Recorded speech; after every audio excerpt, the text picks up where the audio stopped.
Hello friends, कैसे हैं आप सब लोग। स्वागत है आपका आपके यूट्यूब चैनल ग्रोथ बाज़ार पे। आज सुबह से ही मार्केट में कमज़ोरी के संकेत बने हुए थे। बाज़ार खुला 22,064 पे, जो कि उसका प्रीवियस क्लोज था 22,146 था। तो अप्रॉक्सीमेटली 80 पॉइंट्स डाउन खुला था और जो डे की जो रेंज थी वो 21,931 से 22,120 तक बनी रही। UPL, HDFC life, Bajaj finance, ये सब थोड़े थोड़े 2-2, 2.5-2.5 सब ये तेज़ थे। कुछ ही स्टॉक्स में तेज़ी थी, ज़्यादा स्टॉक्स में कुछ खास तेज़ी नहीं थी, मोस्टली डिक्लाइन साइड पे ही थे। और ख़ास करके आज जो प्रेशर बना रहा वो पेट्रोलियम स्टॉक्स में बना रहा, जो कि आईओसी, एचपीसीएल, बीपीसीएल ये काफ़ी बीटन डाउन हो गए। आज 5%, 6% तक ये डाउन हो गए थे। तो बात करते हैं अभी मार्केट का व्यू क्या लग रहा है। देखो, कल अभी इलेक्शंस के डेट जो है वो अनाउंस होनी है। तो जब कोई इवेंट की न्यूज़ आ जाती है कि कोई इवेंट है ऐसा, तो उससे पहले मार्केट थोड़ी सी लेस वॉलेटाइल हो जाती है। आप कहोगे कि वॉलेटिलिटी बनती है, लेकिन वॉलेटिलिटी न्यूज़ बेस्ड बनती है। उस टाइम पे क्या होता है कि कुछ न्यूज़ आएगी सडनली, कुछ ऐसा लगा कि लेट्स से कि किसी ने बताया कि कोई XYZ रीज़न से लग रहा है उस पर्टिकुलर स्टेट में बीजेपी को ज़्यादा वोट्स मिलने वाले हैं। उसकी वजह से सडनली मार्केट जो है राइज कर जाती है। या कुछ जो करंट गवर्नमेंट है उसके लिए कुछ नेगेटिव न्यूज़ मिलती है कि कोई XYZ स्टेट में थोड़ा सा चांस लग रहा है कि सीट्स कम हो सकती है। तो ऐसी कुछ न्यूज़ ड्रिवन मार्केट हो जाती है। अदरवाइज मार्केट एक रेंज में बनी रहती है, बिकॉज वो इवेंट में ही एक्सपेक्ट कर रही होती है कि इवेंट के बाद व्हाट नेक्स्ट, कि अगर XYZ पार्टी जीतती है उसके बाद क्या होगा, या कोई भी पार्टी जीतती है या हारती है उसके बाद क्या होगा। तो नेक्स्ट स्टेप जो है वो उसके बाद ही डिसाइड होता है। बट तब तक जो फ्लक्चुएशन रहती है वो सिर्फ इस चीज़ पे रहती है कि कोई न्यूज़ और इलेक्शंस की डेट के बाद कोई भी पॉलिटिकल पार्टी कोई ल्यूक्रेटिव कोई चीज़ या कोई किसी को लुभाने के लिए या अपने वोट बैंक को बढ़ाने के लिए या अपने वोटर्स को लुभाने के लिए कोई भी पॉलिसी नहीं लेके आ सकती अब जब तक इलेक्शन नहीं आ जाते। तो इस तरह का भी प्रतिबंध लग जाता है। तो मार्केट से मैं बहुत ज़्यादा कुछ मैं एक्सपेक्ट नहीं कर रहा हूँ।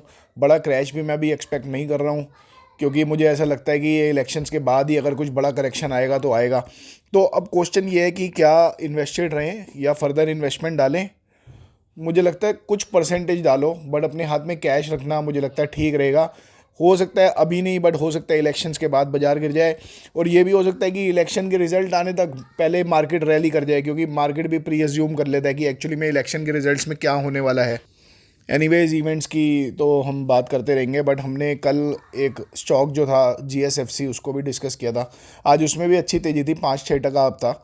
तो वो लॉन्ग टर्म में बहुत अच्छा स्टॉक है। उससे पहले हमने साउथ इंडियन बैंक भी डिस्कस किया था। It's also a good stock for long term. तो उसको आप एजुकेशन पर्पज़ के लिए आप उसको ट्रैक कर सकते हैं, उसकी परफॉर्मेंस अच्छी रहनी चाहिए। तो मैं एक डिस्क्लोजर हमेशा ही साथ में दे देता हूँ कि मैं कोई सेबी रजिस्टर्ड रिसर्च एनालिस्ट या इन्वेस्टमेंट एडवाइज़र नहीं हूँ। तो प्लीज़ आप अपने इन्वेस्टमेंट एडवाइज़र से बात करके ही उससे उसकी सलाह पे ही कुछ ना कुछ इन्वेस्टमेंट करना। उसके बिना कोई भी इन्वेस्टमेंट मत करना। मैं तो जो भी बता रहा हूँ it's just for educational purpose.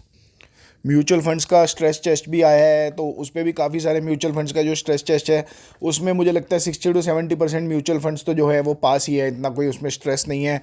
तो स्ट्रेस टेस्ट क्या है, इसके ऊपर मैं एक अलग से एक वीडियो बनाने वाला हूँ। मोस्ट प्रोबेबली कल या परसों जो भी मेरे को टाइम मिलेगा मैं उसको एक पोस्ट करूँगा कि एग्जैक्टली स्ट्रेस टेस्ट होता क्या है।